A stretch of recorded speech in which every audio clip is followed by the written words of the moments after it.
जय संविधान, जय भीम, महात्मा गांधी की जय, गोडसे मुर्दाबाद।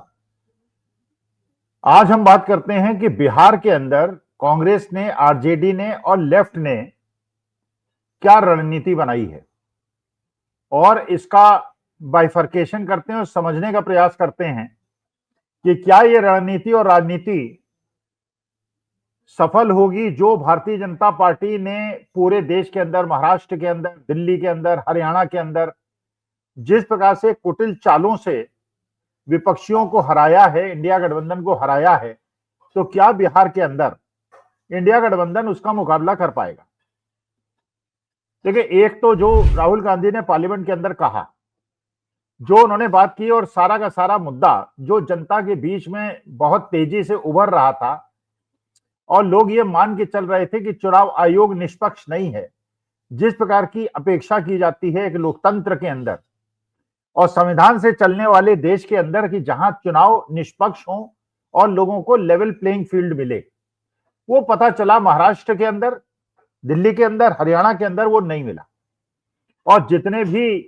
प्रशासनिक अधिकारी हैं उनका उपयोग करके चुनाव आयोग के जो नियम थे उनका उल्लंघन करते हुए, सुप्रीम कोर्ट की मान्यताओं का उल्लंघन करते हुए जिस प्रकार से सारे इलेक्शन कंडक्ट हुए, अब प्रश्न ये उठता है कि क्या बिहार के अंदर भी ऐसा होगा? और बिहार के अंदर भी जैसे दिल्ली के अंदर आम आदमी पार्टी को हराया गया, वो महाराष्ट्र जहां पार्लियामेंट इलेक्शन में 6 महीने पहले महाविकास आघाड़ी ने बुरी तरह से महायुति को हराया था और महाविकास आघाड़ी का विधानसभा में बिल्कुल पत्ता साफ हो गया। दिल्ली के अंदर जहां पार्लियामेंट की सीटें मिला करती थी भारतीय जनता पार्टी को और विधानसभा की सीटें मिला करती थी आम आदमी पार्टी को, वहां आम आदमी पार्टी को भारतीय जनता पार्टी ने शिकस्त दी और रेखा गुप्ता मुख्यमंत्री बनी। हाँ, ये बात दूसरी है कि जो वादे उन्होंने किए थे 2500 रुपए महीना महिलाओं को देने के लिए, उससे वो मुकर गए। जैसे महाराष्ट्र के अंदर 2100 रुपए देने की बात हुई थी, ऋण माफ करने की बात हुई थी, वो सारी बातों से वो मुकर गए। वो एक अलग मुद्दा है। अब सवाल यह है कि राहुल गांधी का और पूरे विपक्ष का एक साथ खड़े हो जाना और चुनावी प्रक्रिया में हो रही बेईमानी को एक्सपोज करना, इसका मतलब यह है कि वो चाहते हैं कि सरकार डिफेंस पे आ जाए और सरकार अपने को डिफेंड करे, क्योंकि जो भारतीय जनता पार्टी की रणनीति है उसमें वो हिंदू मुसलमान का मुद्दा, धार्मिक मुद्दों को उठा के कांग्रेस को विपक्ष में डिफेंस में ले आते हैं। इसलिए क्योंकि देखिए, उस देश के अंदर जहां 85% हिंदू हों और केवल 12% मुसलमान हों, वहां पे भारतीय जनता पार्टी के तो देखिए नीति बिल्कुल साफ है। वो तो ये कहते हैं हमें अल्पसंख्यकों से कोई मतलब नहीं, हम तो बहुसंख्यकों के आधार पे, हिंदुओं के आधार पे इलेक्शन जीतेंगे। और ये उन्होंने करके दिखा भी दिया। जो पहले माना जाता था कि बिना मुसलमान, सिखों और ईसाइयों के वोटों के, क्योंकि वो कंसोलिडेटेड वोट देते हैं, चुनाव जीतना संभव नहीं होगा, लेकिन भारतीय जनता पार्टी ने जो ये पुरानी मान्यताएं थी इसको खत्म कर दिया और केवल हिंदुओं के वोट पे भारतीय जनता पार्टी ने चुनाव जीते। अब अपोजिशन के पास समस्या यह है कि अपोजिशन जहां भी अत्याचार होते हैं अल्पसंख्यकों के ऊपर, वहां अगर वो अल्पसंख्यकों के पक्ष में बोलती है तो उन्हें मुस्लिम तुष्टीकरण का ठप्पा उनके ऊपर लग जाता है और भारतीय जनता पार्टी का रास्ता साफ हो जाता है। क्योंकि भारतीय जनता पार्टी जो कहती है कि कांग्रेस और अपोजिशन, चाहे लालू यादव हो, चाहे तेजस्वी यादव हो या स्टालिन हो,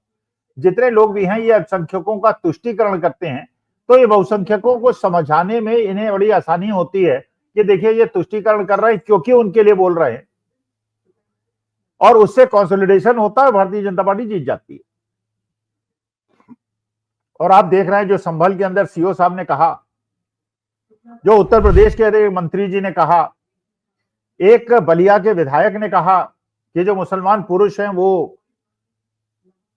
बुर्का डाल के उस दिन होली के दिन घूमे जिससे उन पे कोई रंग न डाल सके। एक विधायक साहब ने कहा कि हॉस्पिटल्स के अंदर भी मुसलमानों के लिए अलग वार्ड बनने चाहिए, अगर इनको रंग खेलना पसंद नहीं है तो इनका अलग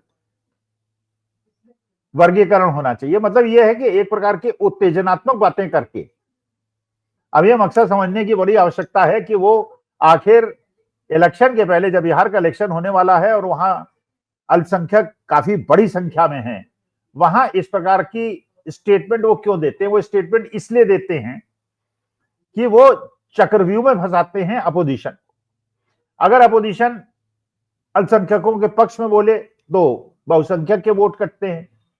अगर न बोले तो कहते हैं कि साहब सॉफ्ट हिंदुइज्म की बात आप कर रहे हैं। तो मुसलमान जो है ओवैसी साहब के साथ चला जाता है, और ओवैसी साहब का सबको पता है कि वो भारतीय जनता पार्टी की बी टीम है, बहन मायावती जी भी वही काम करती हैं। तो ये एक प्रकार का ऐसा चक्रव्यूह भारतीय जनता पार्टी रचती है, इसीलिए इलेक्शन के पहले इस प्रकार के स्टेटमेंट देके वो एक डायलेमा में कांग्रेस को और अपोजिशन को डाल देती है। अच्छा, ये बात भी बिल्कुल सही है कि बिहार के अंदर जो 15% यादव हैं, 15% मुसलमान हैं, वो करीब करीब 80-90% महागठबंधन के साथ हैं, इंडिया गठबंधन के साथ हैं, आरजेडी, कांग्रेस और लेफ्ट के साथ हैं। जो सवर्ण वोट हैं 10-12% वो भारतीय जनता पार्टी के साथ हैं, इसमें कहीं कोई दो राय नहीं। जो अति पिछड़े और अति दलित हैं वो नीतीश कुमार के कारण, नीतीश कुमार जिसके साथ रहते हैं उसके साथ चले जाते हैं। एक डिसाइडिंग फैक्टर 13-14% का होता है, जिधर चले जाते हैं उधर जीत हो जाती है। अच्छा, लालू प्रसाद यादव के समय से जो एक इमेज बनाई गई है, जैसे राहुल गांधी की इमेज बनाई गई, लालू प्रसाद यादव की इमेज बनाई गई, चारा घोटाले में भाई जगन्नाथ मिश्रा भी इन्वॉल्व थे और लालू प्रसाद यादव भी इन्वॉल्व थे, लेकिन जगन्नाथ मिश्रा को सजा नहीं हुई और लालू प्रसाद यादव को सजा मिल गई।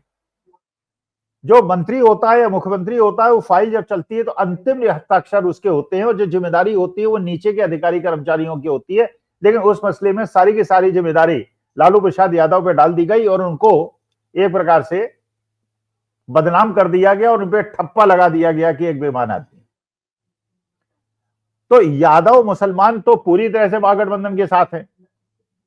लेफ्ट पार्टीज की वजह से दलित आदिवासी भी कुछ हद तक उन क्षेत्रों में जहां लेफ्ट के लोग चुनाव लड़ते हैं, लेकिन एक बहुत बड़ा एवर्जन है राष्ट्रीय जनता दल के खिलाफ जो वोट करने वाले लोग हैं, और क्योंकि वो लालू प्रसाद यादव तेजस्वी को वोट नहीं देना चाहते हैं, इसलिए वो जेडीयू और बीजेपी अलायंस की तरफ चले जाते हैं। अब ये रणनीति कांग्रेस ने जो अपनाई है, आपने सुना होगा कन्हैया कुमार ने जो प्रेस कॉन्फ्रेंस की पटना के अंदर, आप जानते हैं जेएनयू के प्रेसिडेंट, जेएनयू स्टूडेंट्स यूनियन के प्रेसिडेंट कन्हैया कुमार पार्लियामेंट का इलेक्शन लड़े, दिल्ली का पार्लियामेंट का इलेक्शन लड़े, अब सुना जा रहा है कि वो बिहार के अंदर असेंबली का इलेक्शन लड़ेंगे। अच्छा, इस बात से कांग्रेस को भी पता है, कन्हैया को भी पता है, राहुल गांधी को भी पता है,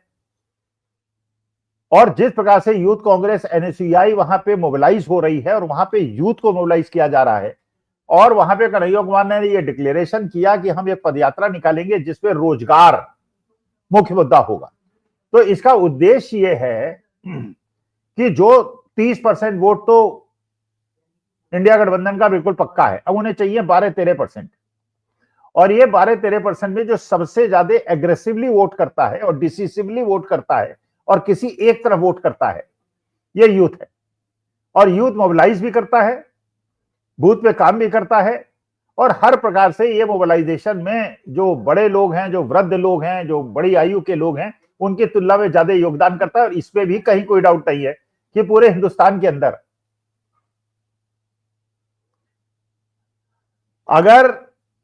सबसे ज्यादा मोबिलाइजेशन की वजह से भारतीय जनता पार्टी जीती है वो यूथ है, और यूथ बहुत ज्यादा परेशान है क्योंकि उसको नौकरी नहीं मिल रही है और वो माँ बाप की प्रताड़ना को सहन करना पड़ता है उसको। तो इस वर्ग को अगर ये पदयात्रा हुई, जैसे राहुल गांधी ने पदयात्रा की और जनता के साथ वो जुड़े, अगर कन्हैया कुमार और यूथ कांग्रेस और ईसीआई के लोग गांव-गांव जाके पदयात्रा करेंगे तो उस यूथ को मोबिलाइज कर पाएंगे, जो कि जाति उसका कुछ भी हो, धर्म उसका कुछ भी हो, लेकिन वो डिसिसिव है। यूथ में एक और विशेषता होती है जो बुजुर्गों की तुलना में ज्यादा होती है कि वो बहुत ज्यादा रिलीजन और कास्ट में बिलीव नहीं करता। जितने बुजुर्ग लोग हैं वो ज्यादा उसमें बिलीव करते हैं। ये भी नीरज कुमार जो जनता दल यूनाइटेड के बड़े वरिष्ठ नेता हैं, उन्होंने ये कहा कि इन लोगों को नहीं पता है जो हिंदू मुसलमान करते हैं कि बिहार के अंदर हमेशा इलेक्शन में केवल 1.5% लोग ऐसे हैं जो कि धर्म और जाति के आधार पर वोट करते हैं, बाकी सब लोग जो है इतने जागृत हैं बिहार के अंदर कि वो धर्मनिरपेक्षता के मामले में। और ये भी अब देखना होगा कि यह यात्रा के बाद और इस मोबिलाइजेशन के बाद जो वोटर लालू यादव के परिवार तेजस्वी यादव को वोट देना नहीं चाहते और जिसकी वजह से वो इंडिया गठबंधन महागठबंधन को वोट नहीं देते, क्या इस यात्रा के बाद वो इंडिया गठबंधन के साथ आ जाएंगे? सीमांचल के अंदर ये भी देखना है, क्योंकि पिछली बार एआईएमएम ने ओवैसी साहब की पार्टी ने 5 सीटें न केवल जीती थी बल्कि बहुत सारी सीटों पे उनकी वजह से महागठबंधन हारा था। अब इस बार बिहार की जनता को ये कितना कन्विंस कर पाता है इंडिया गठबंधन कि अपना वोट अगर आप ओवैसी साहब की पार्टी को देंगे तो वोट खराब करेंगे। अगर पिछली बार ओवैसी साहब ने न चुनाव लड़ा होता 14-15 सीटों पे तो 100% ये श्योरिटी थी कि वहां पे आज आरजेडी, कांग्रेस और लेफ्ट की सरकार होती।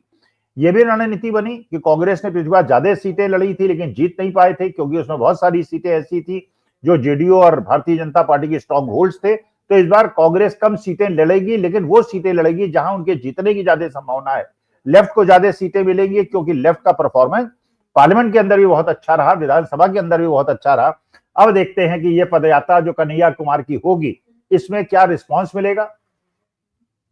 क्योंकि जैसे प्रशांत किशोर वहां पे अपने कदम उठा रहे हैं उनसे लग रहा है कि चिराग पासवान प्रशांत किशोर के माध्यम से नीतीश कुमार को फिर कमजोर करने का प्रयास कर रहे हैं। और भारतीय जनता पार्टी एक तरह से, क्योंकि आपने सुना ही होगा कि उपेंद्र कुशवाहा पार्लियामेंट के इलेक्शन हारे जिसकी वजह यह थी कि independent candidate Bharatiya Janata party ने डायरेक्टली उनके खिलाफ खड़ा कर दिया और वो चुनाव हार गए। अब वही कैंडिडेट जो इंडिपेंडेंट थे भारतीय जनता पार्टी के टिकट पे विधानसभा लड़ने की योजना बना रहे हैं। तो देखते हैं, जब यात्रा होगी उसको कवर करेंगे और देखेंगे इस यात्रा का कितना प्रभाव होगा। उतना ही होगा जितना राहुल गांधी की पदयात्रा का हुआ और पार्लियामेंट में भारतीय जनता पार्टी को 240 सीटें नहीं मिली या नहीं होगा। लेट अस वेट एंड सी। नमस्कार, धन्यवाद और प्रणाम।